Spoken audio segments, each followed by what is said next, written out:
जी नमस्कार स्टूडेंट्स। आज की इस वीडियो में हम बात करेंगे जो प्रोसेस डायग्राम स्टूडेंट्स को आइल्स की राइटिंग में आती हैं उनके बारे में। और आपको पता है कि प्रोसेस डायग्राम काफ़ी ज़्यादा डिफ़िकल्ट लगती हैं स्टूडेंट्स को, तो इस वीडियो में आपको बहुत ही सिंपल और बेस्ट तरीके से समझाने की कोशिश करूँगा ताकि आपको जो है कोई भी डायग्राम अगर आ जाए तो आप उसको अच्छे तरीके से सॉल्व कर पाएँ। तो आप देख सकते हैं स्क्रीन के ऊपर आपको दिख रहा होगा diagram illustrates the process that is used to manufacture bricks for building industry. मतलब क्या है कि ये जो आपके सामने जो डायग्राम है इसमें आपको दिख रहा है कि ब्रिक्स कैसे बनाई जाती हैं बिल्डिंग इंडस्ट्री के लिए। तो देखिए, जब भी हम कोई भी आइल्स की डायग्राम हमारे पास सामने आती है तो हमारे सामने सबसे इंपॉर्टेंट चीज़ होती है, इसमें दो चीज़ें बहुत ज़्यादा इंपॉर्टेंट है। सबसे पहली चीज़ है आपकी कनेक्टिव वर्ड्स जो हैं वो बहुत ज़्यादा इंपॉर्टेंट होते हैं।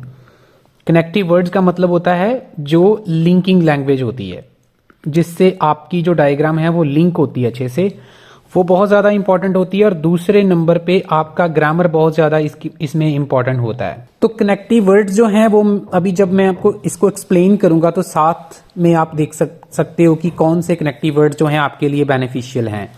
और अगर हम ग्रामर की बात करें तो इसमें 90% जो सेंटेंस हैं आप इसमें लिखते हो प्रेजेंट इंडेफिनेट के पैसिव वॉइस में।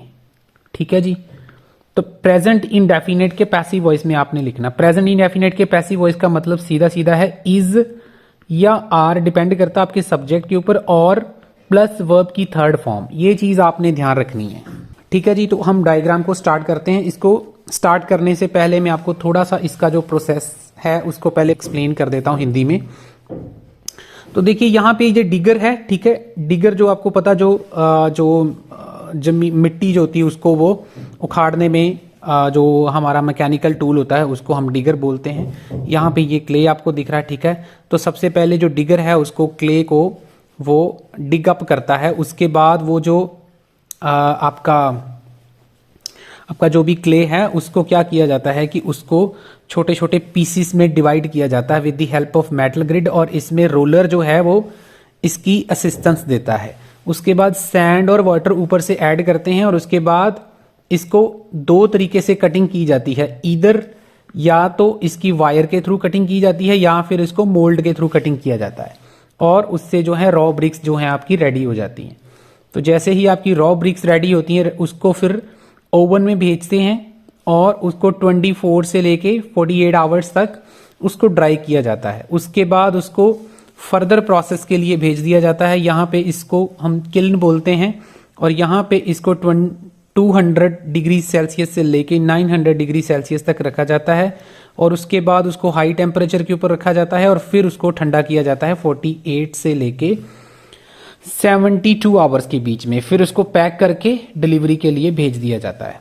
तो ये सारी लैंग्वेज जो मैंने अभी बोली है ये सारी की सारी जो है वो प्रेजेंट इंडेफिनेट का पैसिव पार्ट है। तो सबसे पहले हम इंट्रोडक्शन की बात करेंगे। तो प्रोसेस जो है ये आप कोई भी इंट्रोडक्शन बना सकते हैं। अभी मैं आपको शो करता हूं कि कैसे हमने इंट्रोडक्शन लिखना है इसका।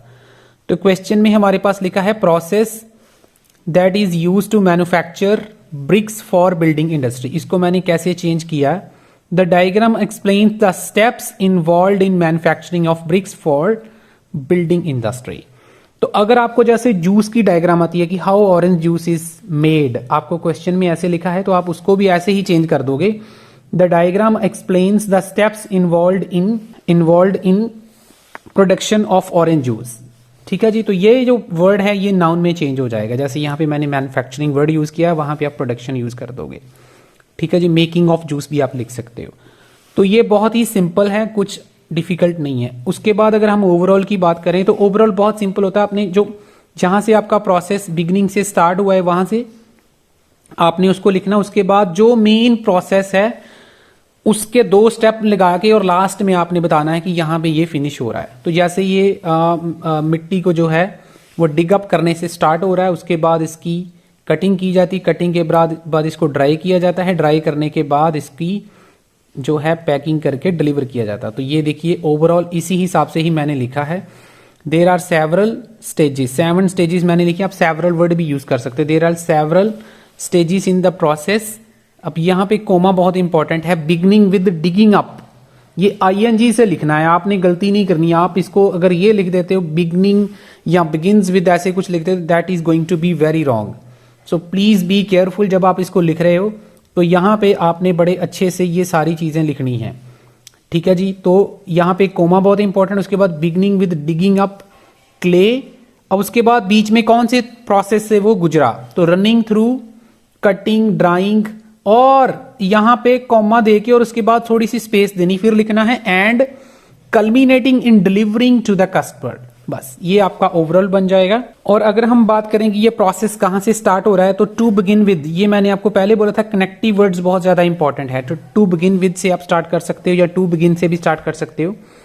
To begin the clay use to make bricks is dug up, ये देखो मैंने अभी इसमें पैसिव वर्ड लगाया इज लगा के, और ये थर्ड फॉर्म लगाई है, वर्ब की third form. Clay use to make bricks is dug up from the ground by a large digger.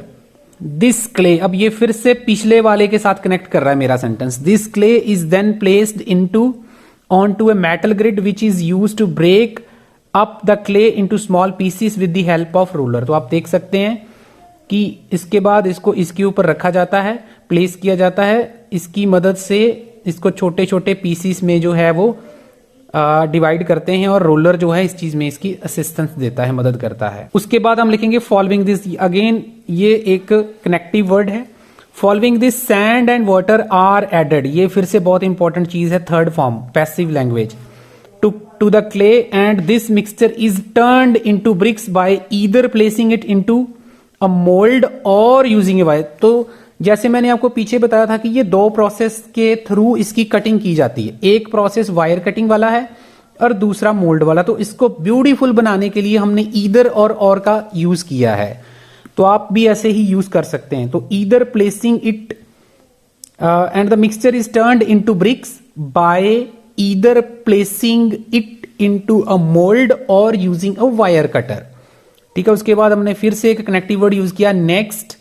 These bricks are placed in an oven where, ये बहुत इंपॉर्टेंट वर्ड है। where का मतलब है कि जहां पर क्या होता है, they are dried for 24 to 48 hours।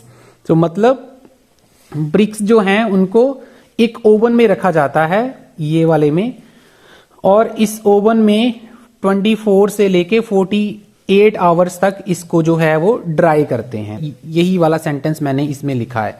उसके बाद हमने लिखा है इन द सब्सिक्वेंट स्टेज, ये फिर से कनेक्टिव वर्ड है, ठीक है। इसका मतलब होता है आफ्टर दैट, या आप कह सकते हो एट द नेक्स्ट स्टेज, भी आप इसको समझ सकते हो जैसे भी आपको सही लगता है। So in the subsequent stage bricks go through, यहां पे मैंने प्रेजेंट इंडेफिनिट का एक्टिव पार्ट यूज किया है, यानी कि सब्जेक्ट और वर्ब की फर्स्ट फॉर्म लगाई है। तो ये ब्रिक्स मेरा मेन सब्जेक्ट था।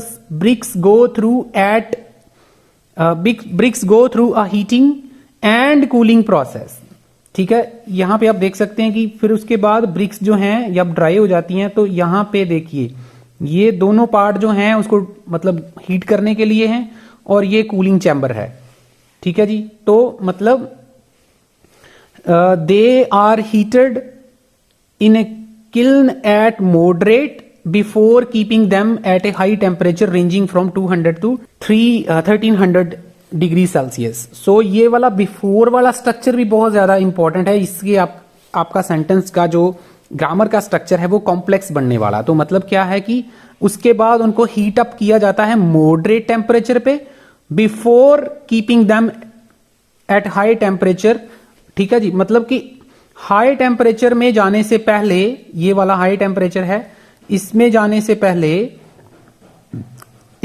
से पहले इसको किल्न में जो है वो हीट अप किया जाता है, ठीक है। और मैंने इसका हाई टेम्परेचर का हाईएस्ट लेवल भी इसमें मेंशन कर दिया है, आप चेक कर सकते हैं 200 से लेके 1300 तक, ठीक है जी।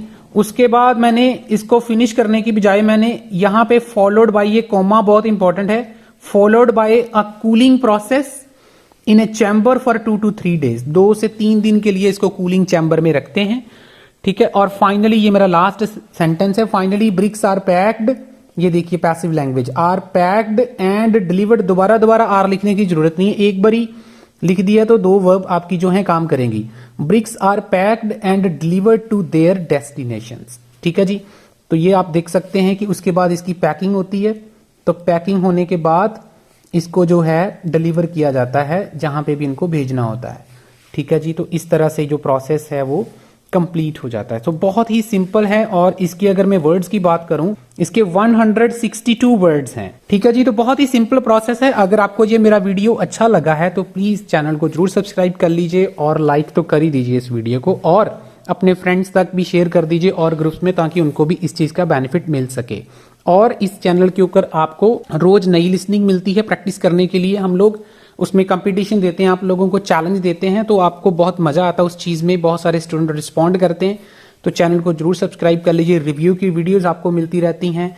और आने वाले जो एग्जाम हैं अभी दिसंबर, जनवरी, फरवरी, जितने भी एग्जाम्स होने वाले हैं सभी के लिए आपको प्रेडिक्शन वीडियो मिलती रहती है, और वो भी बिल्कुल करेक्ट होती हैं। आप चेक कर सकते हैं हमारी जो प्रेडिक्शन वीडियो और जो रिव्यू वीडियो है, वहां से आपको पता चलेगा कि एग्जाम का लेवल क्या आ रहा है। तो प्लीज हमारे चैनल को जरूर सब्सक्राइब कर लीजिए। अभी बहुत जल्दी रीडिंग की वीडियो आएगी, और वो वाली रीडिंग की वीडियो ऐसी वीडियो होगी जिसमें जो आज तक किसी ने यूट्यूब के ऊपर आपको ऐसी वीडियो नहीं दी होगी। तो मैं इस चीज की गारंटी लेता हूं। सो प्लीज चैनल को जरूर सब्सक्राइब कर लिए। Thank you so much for watching. और अगर आपको ऑनलाइन क्लासेस चाहिए तो कॉन्टैक्ट नंबर आपको दिख रहा है, आप उसके लिए मेरे साथ कॉन्टैक्ट कर सकते हैं। बिल्कुल अफोर्डेबल रेट्स पर क्लासेस आपको मिल जाएंगी। Thank you so much.